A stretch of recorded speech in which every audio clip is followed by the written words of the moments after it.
नक्श, भागो यहाँ से। जब तक तुम पुलिस को नहीं बुलाओगे हम दोनों यहाँ पर सेफ नहीं हैं। ये तुमने मुझे क्या खिला दिया? अरे मैडम, आप कितना सोचती हैं? आपको जहर नहीं दिया है, आप चिंता मत कीजिए। ये तो बस मसल टिश्यू सॉफ्ट करने वाली पिल है।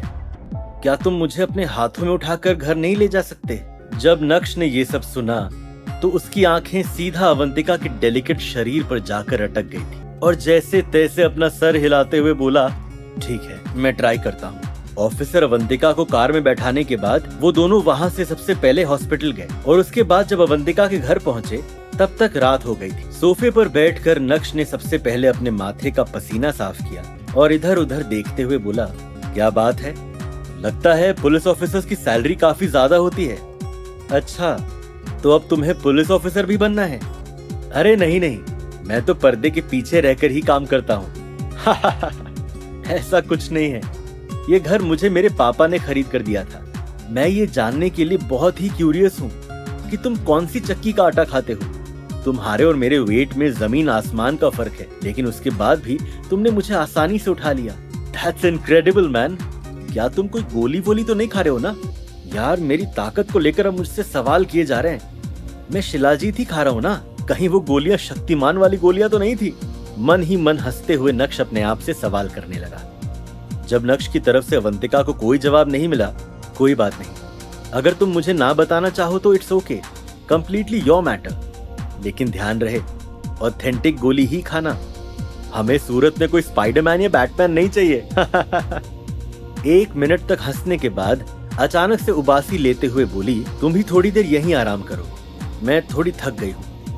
ये बोलने के बाद अवंतिका सोफे पर ही लेट गई और अपनी आंखें बंद कर ली। ये मुझ पे इतना भरोसा करती है। तभी अचानक से नक्श को याद आया कि उसे अनिका ने कोई मैसेज किया था। तुरंत ही नक्श ने अपना व्हाट्सएप खोला और अनिका का मैसेज पढ़ा। नक्श, क्या तुम आज रात घर आ सकते हो? सॉरी, आज पॉसिबल नहीं है, बॉस के घर में बड़ा फंक्शन है। फिर कभी बीवी। सुबह जब अवंतिका की आंख खुली तो उसने देखा कि नक्श अभी तक यहीं पर ही है। तो तुरंत ही वो झटके से सोफे से उठी और बोली, तुम गए नहीं, अभी तक यहीं पर हो? ऑफिसर अवंतिका, ये आप कैसी बातें कर रही हैं? आप भूल गए कि आपने ही मुझे कल आपको घर छोड़ने के लिए कहा था। यहाँ आने के बाद आप सो गई। अब आपको इस तरह मैं अकेले लिविंग रूम में छोड़कर कैसे जा सकता था? ओह गॉड, अगर ऐसा वैसा कुछ होता भी तो भी मुझे तुम्हारी जरूरत नहीं पड़ती। तुम तो खुद अभी बच्चे हो। ओ ये सब छोड़ो, ये बताओ कि अब तुम्हें कैसा लग रहा है? मैंने तुम्हें बोला था ना कि उस पिल का असर सिर्फ 24 घंटे ही रहता है और हमने हॉस्पिटल जाकर एंटीडोट भी ले लिया था। तभी तो घर आने के बाद मुझे अचानक से गहरी नींद आ गई। वैसे अब उसका असर खत्म हो गया है और अब मैं बिल्कुल ठीक हूँ। मेरे पास तुम्हारे लिए कुछ है, उम्मीद करता हूँ कि वो तुम्हारे बहुत काम आएगा। ये बोलते हुए नक्श ने अपनी जेब से एक रेडिश ब्राउन कलर की पिल बाहर निकाली और उसे अवंतिका की तरफ बढ़ाया। ये कौन सी गोली है? ये किस काम की है? मुझे भी नहीं पता। तुम्हें नहीं पता इस गोली के बारे में? तो फिर तुम खा रही हो या नहीं खा रही हो? ये बोलते हुए नक्श उस गोली को फिर से अपनी जेब में डालने लगा। लेकिन तभी अचानक से अवंतिका ने उस गोली को नक्श के हाथ से छीन लिया और बोली, कहीं ऐसा तो नहीं कि तुम भी यही गोली खाते हो? अगर तुम्हें नहीं खाना है तो मुझे वापस दे दो। तुम्हें किसने कहा कि मुझे नहीं खाना है? ये बोलते हुए अवंतिका ने तुरंत ही उस गोली को गटक लिया और मुंह में लेते ही वो गोली किसी मिश्री की तरह मेल्ट हो गई। क्या तुम्हें कोई रिएक्शन फील नहीं हो रहा? रिएक्शन? कैसा रिएक्शन? क्या तुम्हारी वो गोली एक्सपायर्ड थी? मुझे भी वो गोली किसी और ने दी थी, इसलिए मुझे भी नहीं पता। अंदर ही अंदर नक्श यही सोच रहा था कि भले ही वो गोली एक्सपायर्ड हो या नहीं, असर धमाकेदार करती है। भले ही अभी नहीं, लेकिन जब भी करेगी अवंतिका उसे जरूर याद करेगी। यही सब सोचते हुए अचानक से नक्श का फोन बजने लगा। बोलो बीवी, कैसे याद किया? कहाँ पर हो तुम? कल रात घर नहीं आए वो ठीक है, लेकिन अभी जल्दी से मैंशन आ जाओ, मामा जी आए हैं। ठीक है, मैं थोड़ी देर में पहुंचता हूँ। ये बोलते हुए नक्श ने कॉल कट किया और अवंतिका को बाय कहा। नक्श सबसे पहले देसाई एंटीक एम्पोरियम गया, वहां से अपनी कार उठाई और सीधा जावेरी मैंशन की तरफ रवाना हो गया। नक्श के मन में एक अलग ही लेवल की हलचल चल रही थी। अनिका के मामा यानी प्रफुल्ल पटेल कनाडा में रहते हैं और उनका खूब लंबा चौड़ा बिजनेस है। इस बार अचानक से उनका इंडिया आना नक्श को कुछ खटक रहा था। अनिका के डैड के जाने के बाद जावेरी खानदान में उथल पुथल मच गई थी। अनिका के डैड जो पहले कल्याणी के फेवरेट हुआ करते थे, उनकी जगह मैम्बो अंकल ने ले ली थी और इसी के साथ उन्होंने परिवार को तोड़ने का और सारा पैसा खाने का काम किया। उस समय अनिका के परिवार को चित्रा के भाई यानी प्रफुल्ल पटेल ने संभाला, जो कनाडा में वेल सेटल्ड थे। जब प्रफुल्ल ने नक्श को एंटर करते हुए देखा, कहा, अरे नक्श, जल्दी से आओ, जी भर के तुम्हें देखना चाहता हूँ। लगभग 2.5 साल हो गए तुम्हें देखे हुए। मामा जी, क्या बात है, पहले से काफी चुस्त और दुरुस्त दिखाई दे रहे हो। बहुत बढ़िया। पूरे दिन भर घर पर बैठा रहता है, काम धंधा तो कुछ है नहीं, बस खाना और सोना, तो चर्बी बढ़ गई होगी। प्रफुल्ल भाई साहब, अचानक से इंडिया का प्लान कैसे बन गया? कल्याणी जी, इस बार मेरे यहाँ आने की वजह बहुत ही खास है और मेरे यहाँ आने से आपके परिवार में खुशियां ही खुशियां आने वाली हैं। अच्छा, ऐसी बात है तो जल्दी से बताओ कि क्या अपॉर्चुनिटी है।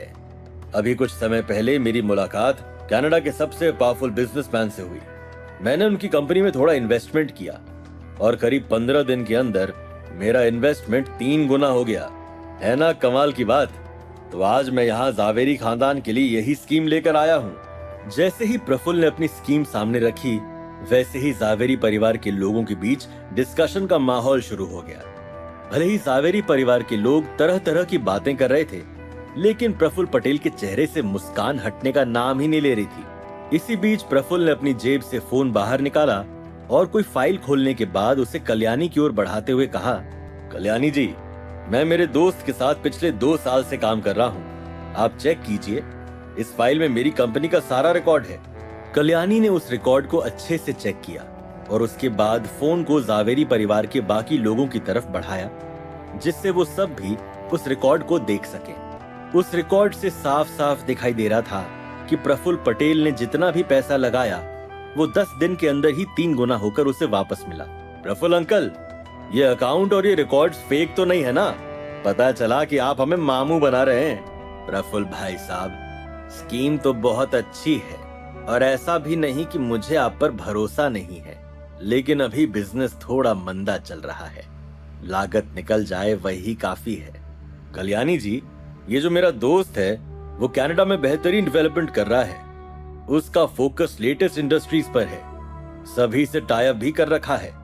मैं आपको गारंटी देता हूं कि बिना किसी रिस्क के आपका परिवार खूब सारा पैसा कमा सकता है। लेकिन प्रफुल्ल भाई साहब, वो कंपनी तो कनाडा की इंटरनेशनल कंपनी है और बहुत जल्दी इंडिया में भी ऑफिस खोलने वाले हैं। अगर आप मेरे दोस्त की कंपनी में इन्वेस्ट नहीं करोगे तो कोई और कर लेगा, लेकिन अगर ऐसा हुआ तो बाद में आपको ही पछतावा होगा कि आपके हाथ से इतनी अच्छी अपॉर्चुनिटी चली गई। मामा जी, ये सब मुझे झोल लगता है। मुझे लगता है कि हमें एक बार आपके दोस्त का वेरिफिकेशन करवा लेना चाहिए। ये तुम क्या बकवास कर रहे हो? अगर तुम्हें कुछ समझ नहीं आ रहा है तो शांति से खड़े रहकर बस चुपचाप सुनो, अपने ओपिनियंस अपने पास रखो। मम्मी जी, मैं बकवास नहीं कर रहा हूँ, मैं सच कह रहा हूँ। मामा जी ने स्कीम के बारे में तो बता दिया, लेकिन ये नहीं बताया कि सामने वाला इंसान 15 दिन में 3 गुना पैसा कैसे करता है। ये कैसे पॉसिबल है? ये पूरा का पूरा यूजलेस है। इसकी सोच ही छोटी है, वैसे भी इसे अपनी जिंदगी में करना ही क्या है। और ये यहाँ क्या कर रहा है? घर जाकर इसे घर के काम करने चाहिए। मनी माइंडेड लोगों के बीच में इसका क्या काम? जावेरी परिवार में कुछ ऐसे भी लोग थे जिन्हें पैसों से बहुत प्यार था। जब उन्होंने इस स्कीम के बारे में सुना तो पता नहीं वो क्या क्या सपने देखने लगे थे और उन्हें नक्श की ये सारी बातें बिल्कुल भी पसंद नहीं आ रही थी। एक एक करके सभी ने नक्श को डांटना शुरू कर दिया था। नक्श, चुप हो जाओ, मामा जी आज ही कनाडा से आए हैं और तुम उन्हें गुस्सा दिलाने का काम कर रहे हो। बीवी, क्या तुम्हें उस स्कीम पर भरोसा है? क्या तुम्हें लगता है कि ऐसा कुछ होता है?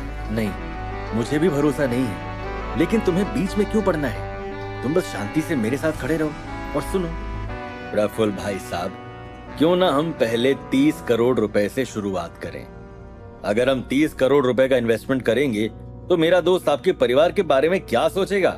मेरे दोस्त को और इन्वेस्टमेंट नहीं करने थे, लेकिन वो तो आपका और मेरा अच्छा रिश्ता है, इसलिए वो मान गया। एक मिनट, अब आप सभी बताइए कि हमारे परिवार को उस कंपनी में कितना इन्वेस्टमेंट करना चाहिए। कल्याणी जी, मुझे लगता है कि हमें और पैसा लगाना चाहिए। मेरी मानिए तो सारा पैसा लगा दीजिए। 15 दिन में 3 गुना हो जाएगा और उसके बाद आपको और पैसा लगाने की कभी जरूरत भी नहीं पड़ेगी।